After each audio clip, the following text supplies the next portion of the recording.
Hello everyone. तो आज की वीडियो में हम सीखने वाले हैं सिंपल प्लाजो की कटिंग, जो कि जो बिगनर्स हैं वो भी बना सकते हैं इजीली। और जो इसका साइज होने वाला है वो इसकी लेंथ होने वाली है 36 और इसकी जो थाई है वो 27 होगी। इसकी जो बेल्ट है यानी कि जो हमारी कमर है, जो हम इलास्टिक लगाएंगे उस हिसाब से ये 34.5 रहने वाली है। इसकी जो कमर आ रही है 34.5 है और जो इसकी मोरी है वो 20 है। तो हमें इसको पैंट वाले स्टाइल में ही काटना है। काटना हमें पूरे इलास्टिक वाला है, लेकिन तरीका कई लोग क्या करते हैं कि एक ही तरफ से कटिंग कर देते हैं, बस एक ही तरफ से शेप दे देते हैं, पर हम वैसा नहीं करेंगे। ये बहुत सिंपल तरीका भी है और दिखने में अच्छा लगता है, बहुत अच्छा लगता है ये प्लाजो। मैं हमेशा इसी तरह के प्लाजो बनाती हूँ जो कि दिखने में अच्छे लगे और पैंट टाइप के भी लगे, ऐसा ना लगे कि पजामा बना दिया है। तो हम इसकी कटिंग आज स्टार्ट करते हैं। इसके लिए मैंने इस कपड़े को डबल फोल्ड में बिछाया है। ऐसे ये डबल है, बस ऐसे अर्ज में, ये इसका अर्ज वाला, ये कन्नी वाली साइड है इसकी, तो मैंने ऐसे ऐसे डबल में बिछा लिया है। अब मैं क्या करूंगी, ये केवल डबल फोल्ड है। अब मैं इसके लेंथ के निशान लगाऊंगी सबसे पहले। तो क्या करना है, ये जो नीचे वाली साइड है, एक साइड ये वाली जो है, ये मैं यहाँ पे इसको स्ट्रेट कर देती हूँ। ये जो भी हमारे धागे वगे हैं ये निकल जाएंगे, तो यहाँ से मैं ये स्ट्रेट वाली लाइन लगा देती हूँ।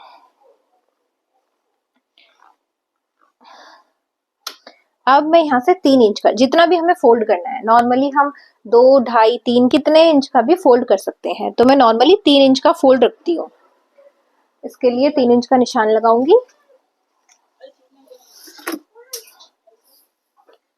यहाँ से मैंने रख लिया 3 इंच इस वाले निशान से।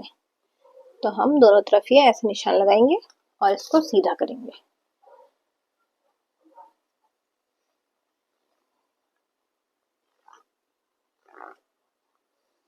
ये रहा। अब मैंने इसके लेंथ के निशान लगाने, पहले मैं चौक चेक कर लेती हूँ कि चौक के निशान दिख भी रहे हैं या नहीं। तो ये चौक के निशान प्रॉपरली दिख रहे हैं।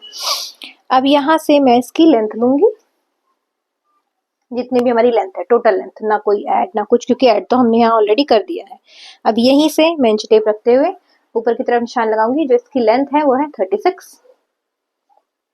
सेम ये निशान थोड़ा आगे भी, ताकि जो हमारी लाइन बने वो सीधी बने। अब 2 इंच एक्स्ट्रा यानी कि 38, ये हमारा इलास्टिक वाला, जो हमारी इलास्टिक मोड़ी। तो यहाँ से ये हो गया 2 इंच का। यहाँ से हम नापेंगे तो फुल लेंथ और 3 इंच, एक तरफ 3 इंच एक तरफ 2 इंच। 2 इंच वाली इलास्टिक वाली साइड होगी, 3 इंच वाली मोरी वाली साइड होगी। ये हो गया। ये मैं यहाँ पे स्ट्रेट लाइन लगा देती हूँ। और देखो, ये जो कपड़ा है ये मैंने अपनी साइड इसकी ओपन वाली साइड रखी है, ऑपोजिट साइड मैंने फोल्ड रखी है। तो रख तो हम कैसे भी सकते हैं, लेकिन हमें क्या होता है कि हम टेलर्स लोग जो होते हैं, हम कपड़ा बचाने की सोचते हैं कि जितना ज्यादा बचे तो अच्छी बात है कि कम कपड़े में हमारा बन जाए। अब मैं जो इसके निशान लगाऊंगी वो इस तरफ लगाऊंगी, यानी कि ओपन वाली साइड में लगाऊंगी, फोल्ड वाली साइड में नहीं लगाऊंगी, क्योंकि हमारा जो भी यहाँ से कपड़ा बचेगा वो फोल्ड में बचेगा, तो वो खुल के थोड़ा ज्यादा हो जाएगा। अगर मैं यहाँ से ऐसे छांट दूंगी तो टुकड़ों टुकड़ों में बचेगा, वो हमारा कभी कहीं यूज भी नहीं होगा। तो हम जब कपड़ा बचता है तो हम कहीं भी लगाने के लिए या फिर कोई भी जोड़ लगाने के लिए, तो मैं यहाँ से सारे निशान लगाऊंगी। फिर हमने क्या किया, हम इसका आसन लेंगे। तो आसन हम नॉर्मल आसन 12 इंच का रखते हैं, जो नॉर्मल साइज होते हैं। जैसे कि हमारी थाई साइज है 27, 28, 30, तो हम 12 ही लेंगे आसन। उससे कम होगा तो हम लेंगे 11.5 के करीब, उससे ज्यादा होगा तो हम ले लेंगे 12.5, 13 ऐसे लेंगे। तो इस साइज में मैंने जो आसन लिया है वो 12 इंच का लिया है। इस निशान को भी मैं सीधा कर देती हूँ। अब देखो, ये जो कन्नी वाली साइड है, यहाँ से आधा इंच ऐसे, मतलब कन्नी कन्नी छोड़ के मैंने ऐसे निशान लगा लिया। अब मैं यहाँ पे लगाऊंगी थाई का निशान। मैं जो पैंट या प्लाजो कुछ भी काटती हूँ थाई के हिसाब से काटती हूँ। कई लोग हिप के हिसाब से काटते हैं, पर मुझे लगता है कि पैंट हमने पहननी चढ़ानी तो हमने थाई के ऊपर से है, तो हिप का क्या मतलब है उसमें, जाती तो वो थाई के ऊपर से ही है। तो थाई हम लोग नाप लेते हैं प्रॉपरली। तो मैंने जो थाई का नाप लिया है वो है 27 इंच। 27 का आधा होता है 13.5। तो मैंने यहाँ पे 13.5, ये 13.5 वाली लाइन ये सीधी रख के यहाँ पे निशान लगा दूंगी। 2 इंच पे अंदर की तरफ निशान लगाऊंगी सारे साइज में, चाहे कोई भी साइज हो, सारे साइज में 2 इंच अंदर निशान लगेगा। फिर ये जो 2 इंच वाला निशान है ये सीधा यहाँ आके मिल जाएगा, सीधा का सीधा। अब कुछ लोग क्वेश्चन ये भी करेंगे कि ये जो हमारी कमर है वो मैंने किस हिसाब से ली है। मैंने कोई हिसाब ही नहीं लिया है इसका, क्योंकि मैं इसको पूरा इलास्टिक वाला बना रही हूँ, तो वो इलास्टिक से कवर होगा। फिर भी मैंने जो निशान लगाया वो मैं आपको समझा देती हूँ कि ये जो थाई वाला निशान मैंने 13.5 पे लगाया है, मैंने इसको 2 इंच अंदर करके यहाँ पे निशान लगाया। तो मैं यहाँ से इसको नाप लेती हूँ, तो ये कितना हो गया 13.5 माइनस 2 11.5। तो सेम निशान मैंने यहाँ पे भी लगाया 11.5। फिर इससे इसको मिला के मैं यहाँ पे आसन का निशान लगाऊंगी क्रॉच एरिया का। यहाँ से ये हम शेप लगा देंगे। ये हो गया, यहाँ से क्लियर है। अब हम आएंगे मोरी वाली साइड। तो मोरी कई लोग क्या करते हैं कि पूरा यहाँ से ले लेते हैं, और कोई भी जैसे माना कि हमें 16 इंच की मोरी चाहिए, तो हम क्या करेंगे 8 इंच यहाँ से रख लेंगे और यहाँ से निशान लगा के यहाँ से इससे निशान लगा देंगे। पर ये तरीका टोटली गलत है, उससे पैंट या प्लाजो एक ही तरफ को भागता है। तो हमारा तरीका क्या है, पहले इसका सेंटर निकालेंगे जितना भी है। तो हमारी थाई है 13.5 इंच रखी थी मैंने, 13.5 का आधा मैं यहाँ पे निशान लगाऊंगी। 13.5 का आधा होता है 6.25 इंच, तो ये कन्नी छोड़ के मैं 6.25 इंच पे निशान लगाऊंगी। ये आ गया मेरा सेंटर। अब जितनी भी मोरी है, मेरी मोरी है 20 इंच की, टोटल जो राउंड है वो 20 इंच का है। अब मुझे यहाँ से 20 इंच की मोरी निकालनी है। मैं निकालूंगी कि 20 का आधा होता है 10, 10 का आधा होता है 5, तो मैं 5 इंच इधर निशान लगाऊंगी, 5 इंच इधर निशान लगाऊंगी। ये हो गया 10, ये टोटल आ गया 10, और 10 ये दूसरे वाली साइड का 20, तो 20 इंच की हमारी मोरी आ जाएगी। अब मैंने इसमें कोई भी मार्जिन ऐड नहीं किया है ना, क्योंकि जितनी मेरी थाई थी मैंने रख दी, जितनी मेरी मोरी थी मैंने रख दी, मैंने कोई मार्जिन ऐड नहीं किया इसमें। तो मार्जिन तो हमें चाहिए ही, हम वो मार्जिन नेक्स्ट पल्ले में जो पीछे का पल्ला है उसमें रखेंगे। ये वाले निशान हम सीधे कर देते हैं। यहाँ से ये शेप पट्टी जो हमारी पैंट वाली होती है, सारे टेलर्स के पास होती है। यहाँ से हमने इस शेप पट्टी को, लोगों का कंफ्यूजन ये भी है कि इसको ऐसे रखें बाहर की तरफ या ऐसे रखें। तो तरीका ये है इसका, अंदर की तरफ ऐसे शेप आनी चाहिए, चाहे हम पैंट बना रहे हैं या प्लाजो बना रहे हैं, कुछ भी। तो ये शेप ऐसे आएगी, और ये वाली शेप पट्टी को ऐसे घुमा के ऐसे आ जाए। यहाँ से हल्की सी शेप देंगे, ज्यादा नहीं, बहुत हल्की सी हिप वाली शेप दे देंगे बस। अब ये सारे निशानों को हम कट करेंगे।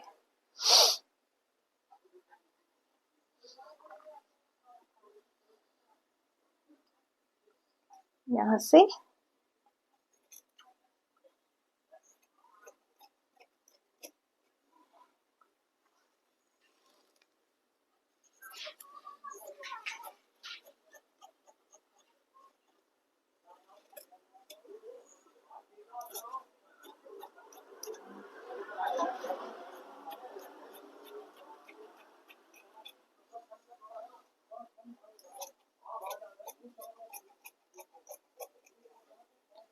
अभी मैं ये वाले निशान नहीं काट रही हूँ, इसको मैं कब काटूंगी आपको दिखाती हूँ। अब ये तो कट गया, मैंने अब काटने हैं पीछे के पार्ट। ये मेरे आगे के 2 पार्ट है, पीछे के काटेंगे।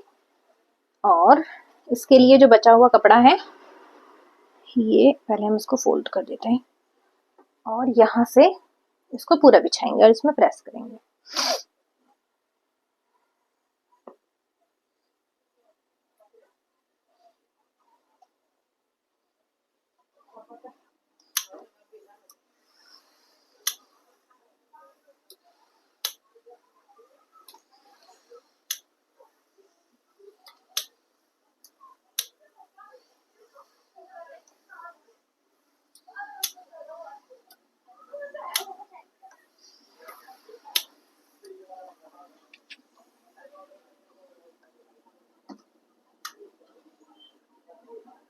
ये डबल फोल्ड में फिर से बिछा दिया है।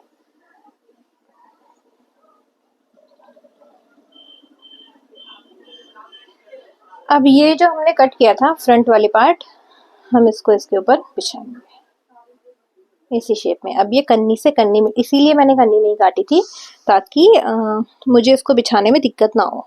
अब ये कन्नी से कन्नी ऐसे मिलाते हुए ऐसे बिछा दूंगी मैं इसको।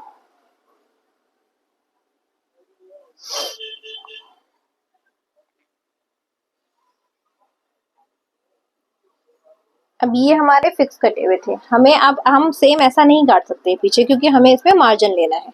मार्जिन के लिए हम यहाँ से, ये थाई वाली साइड है, यहाँ से ऐसे 2.5 इंच रखेंगे, 2.5 निशान लगाएंगे, सेम ऐसे ही 2.5 निशान लगाएंगे, सेम ऐसे ही 2.5, यहाँ से हो गया सेम, यहाँ से भी 2.5। ये सबके लिए फिक्स है, कोई भी साइज अगर हम बना दें, क्योंकि मार्जिन तो सबका हाफ या 1.25 इंच इतना ही जाता है, तो मार्जिन में कोई वो नहीं होगा। लेकिन ये फ्रंट का पार्ट है यहाँ तक का, अब मुझे बैक वाला पोर्शन थोड़ा उठाना है, ताकि जब हम बैठे तो हमें बैठने में दिक्कत ना हो, हमारे हिप से ये कपड़ा मतलब प्लाजो खींचे ना। तो मैं इसमें ये इसकी जो थाई है, थाई के हिसाब से मैं 27 इंच की इसकी थाई है, यानी कि ये नॉर्मल नाप है, ठीक है। तो नॉर्मल नाप में हम 3 इंच उठाएंगे, यहाँ से 3 इंच नापा, यहाँ से 3 इंच उठाया। ये भी अलग अलग नाप में अलग अलग तरीके से उठता है, माना कि इससे कम साइज होता तो भी हम इतना ही उठाते, लेकिन अगर ज्यादा होता तो हम इसको 3.5 कर सकते थे, 4 कर सकते थे, हैवी साइज में 4.5 या 5 भी कर सकते हैं, जिनके हिप ज्यादा हैवी होते हैं उस हिसाब से। लेकिन ये नॉर्मल साइज है तो 3 या 3.5 इंच चल जाएगा। ये हम स्ट्रेट करेंगे, यहाँ से ये स्ट्रेट करेंगे, ये हो गया। अब मैं इसमें पैंट वाली शेप लगाऊंगी,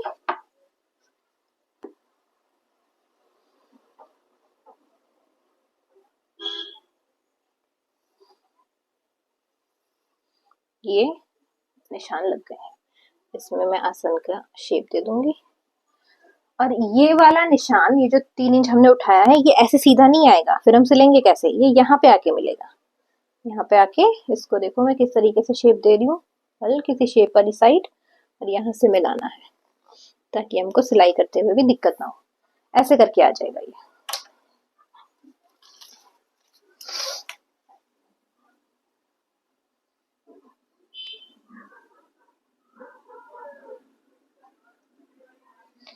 अब मैं इसको एज इट इज कट कर दूंगी। यहाँ से देखो, इसके बराबर कर रही थी मैं, इसी के बराबर रखूंगी। लेंथ में हमने कुछ ऐड नहीं किया है।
तो यहाँ पे मेरे माइक ने मेरा साथ छोड़ दिया है, जो कि ऑफ़ हो गया था वीडियो बनाते हुए।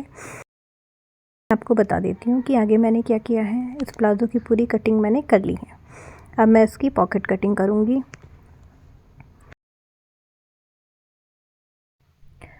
तो पॉकेट के लिए ये कपड़ा हम बिछाएंगे जो ये इसके साइड में से निकला है। तो इसीलिए मैंने आपको बताया था शुरू में ही कि जब हम कटिंग करेंगे तो हम ओपन साइड में से करेंगे, फोल्ड साइड में से नहीं करेंगे। तो ये जो हमारी फोल्ड साइड है, ये इजीली अब इसमें से हम पॉकेट निकाल सकते हैं। तो इसमें हमें जो हमारी पॉकेट का साइज़ होगा वो होगा 13 इंच, मतलब जो उसकी लेंथ होगी वो 13 होगी, और जो उसकी विड्थ होगी वो 6 होगी, यानी कि 6 इंच, और डबल में 12 इंच। तो ये मैंने ऐसे करके इसको फोल्ड कर दिया है। अब मैं इसको नापूंगी कि इसकी जो लेंथ आ रही है वो 13 इंच आनी चाहिए। अगर आपको लंबी पॉकेट चाहिए तो आप लंबी भी रख सकते हो, लेकिन लंबी पॉकेट क्या होता है कि उसमें हम कुछ भी सामान रखते हैं तो क्या वो ना नीचे की तरफ खिसक जाती है। तो मैं 13 इंच की ही पॉकेट रखती हूँ। तो 13 पे मैंने निशान लगाया, और एक निशान लगाया मैंने 1.5 इंच पे। ये निशान बहुत ज़रूरी नहीं है, ये हल्की सी बस शेप देने के लिए मैं लगा रही हूँ उसको। जैसे हम बाजू की शेप देते हैं ना, सिर्फ सेम वैसे ही बाजू की शेप हम थोड़ी ज़्यादा देते हैं, लेकिन इसकी हम थोड़ी सी कम देंगे, बहुत थोड़ी देंगे। तो बाकी जो इसकी चौड़ाई होगी वो मैंने 6 इंच की रखी है। यहाँ से मैं स्ट्रेट लाइन इसमें करूँगी और 6 इंच की इसमें चौड़ाई ले लूँगी और इसको ऐसे ही सीधा काट दूँगी। और इसमें हम कुछ भी ऐड नहीं करेंगे क्योंकि पॉकेट के टाइप अलग अलग होते हैं। ये पैंट वाली पॉकेट है, प्लाज़ो वाली पॉकेट है, लेकिन जो कुर्ते वाली पॉकेट होती है उसके तरीके अलग होते हैं। तो पॉकेट का काटने का तरीका हमारा यही है। अगर आपको मेरी वीडियो पसंद आए तो लाइक करें, शेयर करें और मेरे चैनल को सब्सक्राइब ज़रूर करें। Thanks for watching. मिलते हैं मेरी किसी अच्छी सी नेक्स्ट वीडियो के साथ। Bye bye.